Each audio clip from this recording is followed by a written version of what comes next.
Hello, I'm Sam from Cultaholic.com, and this is Graded for Friday Night SmackDown, where I take a look at the show segment by segment and award each little bit a grade from A+ to F. So the big question from those Australian blokes is, of course, are you ready for a good time? And my answer is no. I was in a car crash yesterday, my neck and arms and back are killing me, so let's just crack on with it. Hit the intro.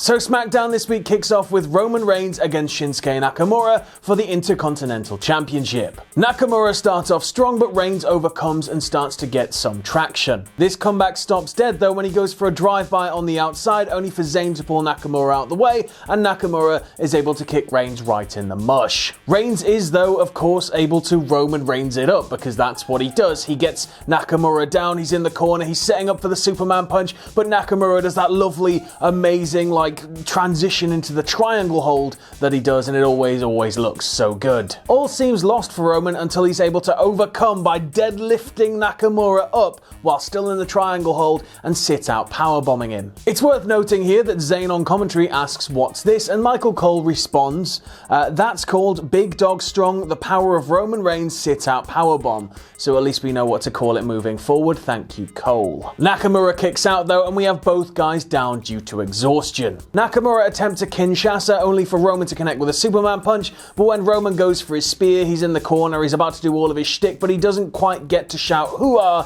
because Baron Corbin emerges from behind and nails him with a scepter. Corbin then hits the deep six on him, and then Daniel Bryan, of all people, emerges, comes down, and saves the day. This one gets a lovely B. Honestly, it was a great little opener, it was full of excitement, there was interference, everybody was hitting their signatures and stuff, and it was just super quick. It was sort of the thing you need to get everybody buying into the show straight away. It was a pretty close affair until it all went to hell, and I don't know how we can build to it, but more Nakamura Roman Reigns, please. We then cut to the New Day, who are backstage singing a song, and then Tucky appears with a picnic table and puts it down. They hype the Crown Jewel Tag Team Turmoil match, and then they hype tonight's match where they're going to be working together. Otis then appears topless with an apron on and a massive bowl of pancake batter, and Tucky's like, "We've got our own signature pancake recipe," and he starts putting loads of protein powder in it. The New Day are like, "We don't want any, we're about to wrestle." It's all like when you go swimming, you know, you're going to get cramps if you go out there with a full stomach, but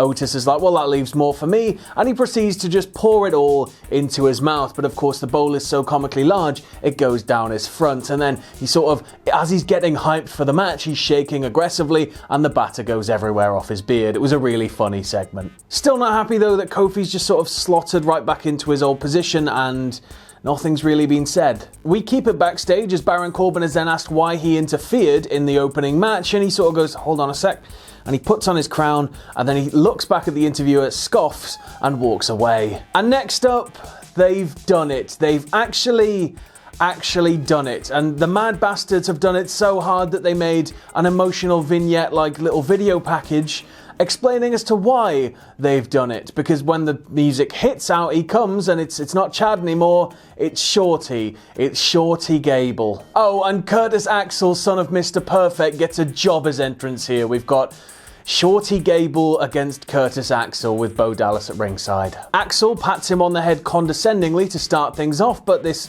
of course, was a bit of a stupid move. Shorty's able to take control, but then Bo Dallas distracts him and Axel's able to take the lead. Gable fights back though, avoiding any more interference from Dallas and locking in the ankle lock to pick up the win. Post-bell, Gable tells us that his height makes him who he is, and he's okay with that, and we should all be okay with who we are, and it's a very strong, very positive message. But then the end of it's a little bit, oh. He finishes the in-ring promo by saying, "I'm Shorty Gable." Actually, let's shorten that.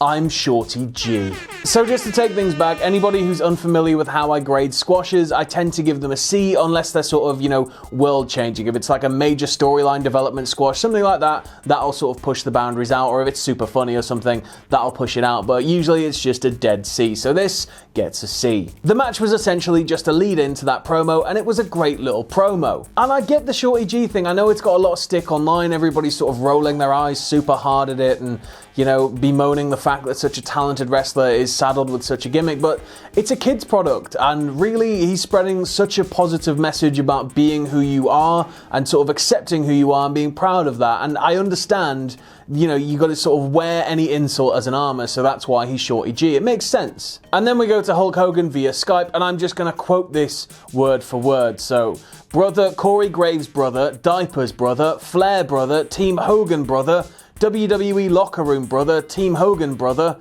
well brother, need new captain brother, some impressive guys in the back brother, Shorty G and Ali brother, they're now on the team, but I'll announce my new captain later brother, so this entire segment was a bit redundant brother, what you gonna do brother, Ric Flair brother, run wild brother, Skype hang up noise brother. And then we go back to the ring for Heavy Machinery and the New Day against Ziggler and Roode and the Revival. So the faces get off to a nice start with Heavy Machinery taking care of Roode and Ziggler, and Xavier hits a dive to take care of the Revival. Ziggler and Roode take control back though, and then there's just sort of this systematic beatdown of Xavier Woods that commences. When Woods almost gets a hot tag, the heels take away his partners, and the beatdown again just carries on. But Xavier is eventually able to tag Otis in, and when Otis gets in, he takes care of every single person in his way, including a bit of a funny exchange with Bobby Roode. Roode's just sort of hitting him, and he's just no-selling it because he's so big, he's just not feeling it, and then he starts thrusting at him. It was quite funny. Otis then hits the Caterpillar before catching Dawson as he comes off the top rope. That was really cool. And him and Tucker almost get a double team move until Ziggler takes care of Tucker. Dawson then attempts to suplex Otis. This is of course a stupid move as Otis just lifts him up into a vertical suplex position,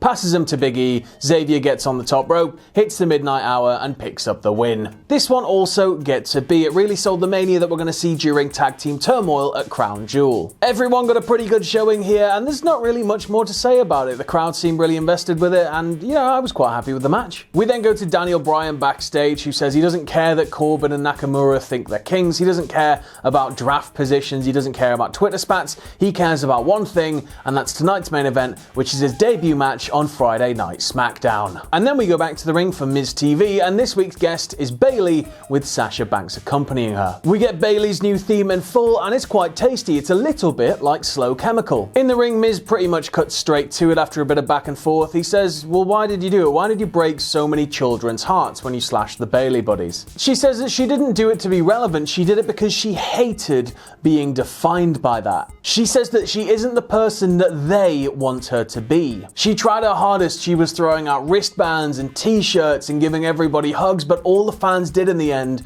was take, take, take. She was trying to be a hero and a positive role model, but at the end of the day, at Hell in a Cell when she lost her title, where were they for her? She says she's outgrown all of her fans and then offers some life inspiration for them. Her inspiration is, life sucks, and then you die. And then out comes Nikki Cross. There's a bit of back and forth with Nikki, then Dana Brooke comes out, and it's essentially just sort of leading into the next match. But this promo overall gets an A. We've all been waiting for so long for this sort of character shift for Bayley, and it's so clear that she has too. And in my eyes, I think she's about to legit become a breakout star all over again. I really can't wait to see what they're going to do with this one. We then go back to the ring for a six-pack challenge match, and my memory is terrible. It's even worse today. So it's Carmella versus Nikki Cross versus Dana Brooke versus Lacey Evans versus Mandy Rose versus Sonya Deville. Lacey wants nothing to do with this match at the start. She gets straight out of the ring, and Sonya and Mandy take it to Cross and Carmella. On the outside, they isolate Carmella until Dana Brooke gets involved, and then this is where Lacey finally strikes. Carmella then comes off the barricade with a crossbody, taking out Mandy, Sonya, and Lacey, and then we go to adverts. After the adverts and back in the ring though, we're back to square one with Mandy and Sonya taking it to Carmella. Things quite quickly break down though, and everybody ends up on the outside except Nikki Cross, who comes off the turnbuckle to the outside, wiping out everybody but Lacey and Carmella. Lacey then grabs a hold of Nikki and throws her into the ring steps to take care of her.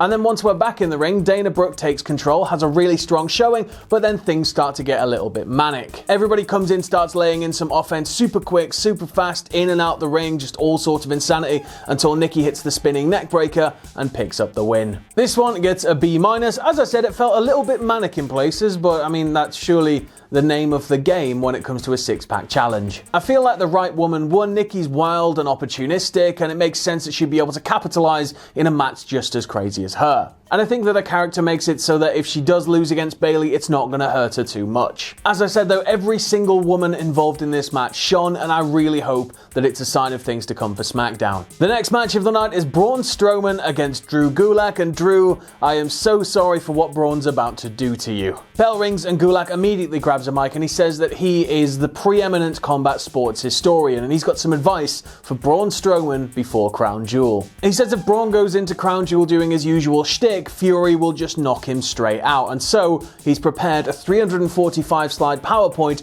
explaining the ways that Braun Strowman could win the fight. Braun then smashes him some more, and then hits the running power slam to pick up the 3. I'm going to give this one a B. I'm aware it was a squash, but I thought it was really funny, and also we got the debut of Drew Gulak, so I'm hoping that we're going to see him a little bit more on SmackDown. And then we go to tonight's main event, which is Daniel Bryan and Roman Reigns against Baron Corbin and Shinsuke Nakamura, with Sami Zayn at ringside. While Roman's making his entrance to the ring, he is confirmed as Hulk Hogan's new team captain, but when the bell rings, Bryan starts taking it straight to Corbin and then to Nakamura. Zayn, however, distracts Bryan, and this allows him to be kicked to the outside, and then Corbin and Nakamura are taking advantage of the whole situation. There was a great little moment where Bryan was inches away from a hot tag, the crowd were going wild, and then Corbin just popped up and yanked Reigns away. That was so cool. And then Corbin attempts murder on Roman Reigns after driving him into the ring steps. He puts one of the steps down, puts Roman's skull on the other, and then picks up the top and is about to bring it down until the referee's like, mate, no, you can't murder a guy. Corbin starts arguing with the ref, and Daniel Bryan hits a baseball slide to Corbin, which wipes him out, but Nakamura takes advantage. He attempts to go for a roll-up, only for Bryan to roll through into a label lock, and he almost taps. He's like seconds away from tapping before Corbin comes in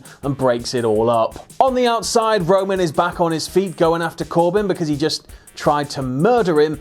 He connects with a Superman punch and then spears him into the timekeeper's area, and then Daniel Bryan ducks a Kinshasa in the ring, hits a running knee of his own, and picks up the 3. And I'm only going to give this one a C. It just felt a little bit short. It was like a greatest hit set list, just like boom, boom, boom, boom, boom. Like it just worked through paint by numbers. It was a bit weird how short it was. I think it was exciting, but it was a little bit hollow. In terms of an overall grade for SmackDown this week, I'm gonna give it a B, because honestly, I thought it was a pretty strong week. I loved the 8-man tag, I loved the Shorty G and the Bayley segments, and I'm just loving the overall pace of the shows. It just feels right. And dare I say it, it feels like it's sort of a soft reboot of sorts. Everything seems to be geared toward just new stuff, locking in new viewers, new storylines, everything's exciting, new style, new look, everything's just, yeah, you know, it's all new. But anyway, let me know what you thought of Graded in the comments below. I've been Sam, this has been Graded. Catch you in a bit. Thanks for watching. Let us know what you think in the comments below. You can follow Cultaholic on Twitter at Cultaholic. You can check us out on Facebook